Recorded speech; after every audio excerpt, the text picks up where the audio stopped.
रहे विजय रूपाणी को आप सुन रहे थे, इस्तीफा हो चुका है। सवाल ये कि अगला मुख्यमंत्री गुजरात का कौन होगा। सीधे रुख करेंगे बीजेपी मुख्यालय अहमदाबाद का, जहां से गोपी घांगर मेरी सहयोगी इस वक्त जुड़ी हुई हैं। गोपी, वहां पर प्रेस कॉन्फ्रेंस होने वाली थी, तमाम नेताओं की पहुंचने का सिलसिला जारी है। खबर यह भी है कि गृह मंत्री अमित शाह पहुंच सकते हैं अहमदाबाद, और गांधीनगर में कल विधायक दल की बैठक होगी, जिसमें फाइनल नाम पर मोहर लग सकती है। किस तरह की और जानकारी मिल रही है गोपी? बिल्कुल, आपको बता दूं कि गृह मंत्री अमित शाह शाम को अहमदाबाद पहुंचेंगे। बताया जा रहा है कि 9 बजे बाद की उनकी फ्लाइट है, जिससे वो अहमदाबाद पहुंचेंगे। लेकिन कल जो विधायक दल की बैठक होगी बीजेपी मुख्यालय पे, उसमें वो शामिल होंगे या नहीं, वो अभी तक साफ नहीं हो पाया है। लेकिन ये जरूर है कि जो भी मुख्यमंत्री बनेगा गुजरात का, वो उसमें प्रधानमंत्री नरेंद्र मोदी और गुजरात और गृह मंत्री अमित शाह की हाँ होगी। उसके बाद ही मुख्यमंत्री के नाम की घोषणा की जाएगी। साथ ही जो प्रेस कॉन्फ्रेंस यहां पे 4 बजे शुरू होने वाली थी, वो अभी तक शुरू नहीं हो पाई है। बताया यही जा रहा है कि जो ऑब्जर्वर है, क्योंकि बीजेपी पार्टी में ये कहा जाता है कि जो ऑब्जर्वर है, ऑब्जर्वर के नाम की घोषणा होगी कल सुबह। जब विधायक दल की मीटिंग मिलेगी तो वो ऑब्जर्वर उस वहां पे मौजूद रहेंगे, सारे विधायकों को सुना जाएगा, उसके बाद नाम की घोषणा की जाएगी। तो जो ऑब्जर्वर के नाम की घोषणा है, जो ऑब्जर्वर के नाम अनाउंस होने हैं कि कौन यहाँ पे आएगा विधायक दल की मीटिंग में शामिल होने के लिए, वो अभी तक नहीं आ पाए हैं, जिसके वजह से जो प्रेस कॉन्फ्रेंस 4 बजे शुरू होने वाली थी, वो अभी तक शुरू नहीं हो पाई है। लेकिन सबसे बड़ा जो सवाल खड़ा हो रहा है, वो सवाल यही है कि नया गुजरात के नए मुख्यमंत्री के तौर पर कौन रहेंगे, क्योंकि जिसमें सबसे आगे जो नाम चल रहा है वो मनसुख मांडविया का ही चल रहा है। क्योंकि माना यही जा रहा है, एक तो पाटीदार नेता है, सौराष्ट्र से है, और प्रधानमंत्री नरेंद्र मोदी के बेहद करीबी नेताओं में से एक है।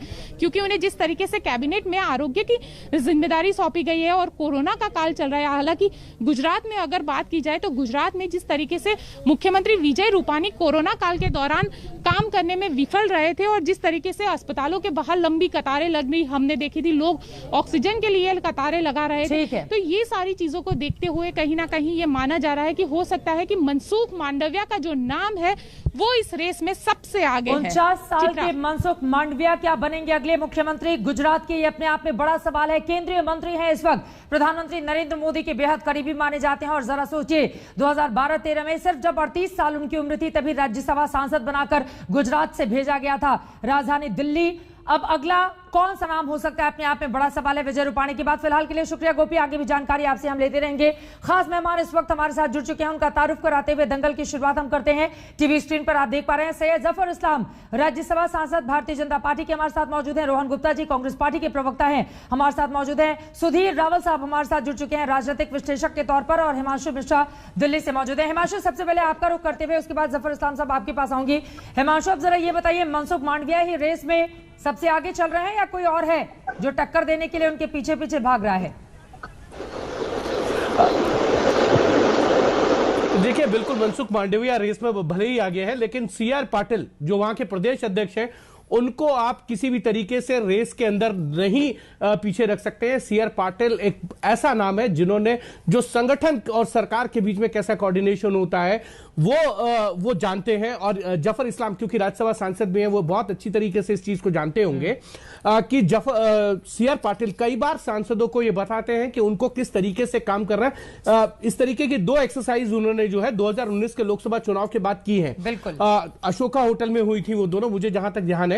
तो सीआर पाटिल संगठन और सरकार का समन्वय जानते हैं, प्रधानमंत्री के बहुत विशेषत पात्र हैं, अमित शाह जानते हैं उनकी कार्यशैली को, और जिस तरीके से उन्होंने जब वो प्रदेश अध्यक्ष बने और लोकल बॉडीज के चुनाव में जो रिजल्ट आए और जिस तरीके से बाय इलेक्शंस उन्होंने जितवाए हैं, वो अपने आप में एक बड़ी कहानी करते हैं। क्योंकि 8 में से 8 विधानसभा उन्होंने जीते। यूपी में भी विधानसभा चुनाव हुए थे, 6 में से 5 ही जीत पाई थी बीजेपी, लेकिन 8 की 8 गुजरात में जीत हुई थी। और इसका ये महत्वपूर्ण जानकारी आपने दी। आप कह रहे हैं कि सीआर पार्टी भी रेस में सबसे आगे चल रहे हैं। यकीनन जिस बड़े मार्जिन से लगातार वो चुनाव जीते हुए चले आ रहे हैं, हो सकता है, लेकिन गैर पाटीदार नेता हैं, क्या बीजेपी किसी ऐसे चेहरे पर मोहर लगाएगी? ये भी अपने आप में बड़ा सवाल है। मांडविया जो कि पाटीदार नेता है, अब आगे क्या होगा? हिमांशु, फौरन लौट रही हूं, लेकिन जफर इस्लाम साहब, ये चुनाव के ठीक 1 साल पहले मुख्यमंत्री बदलने की जरूरत क्यों पड़ गई बीजेपी को?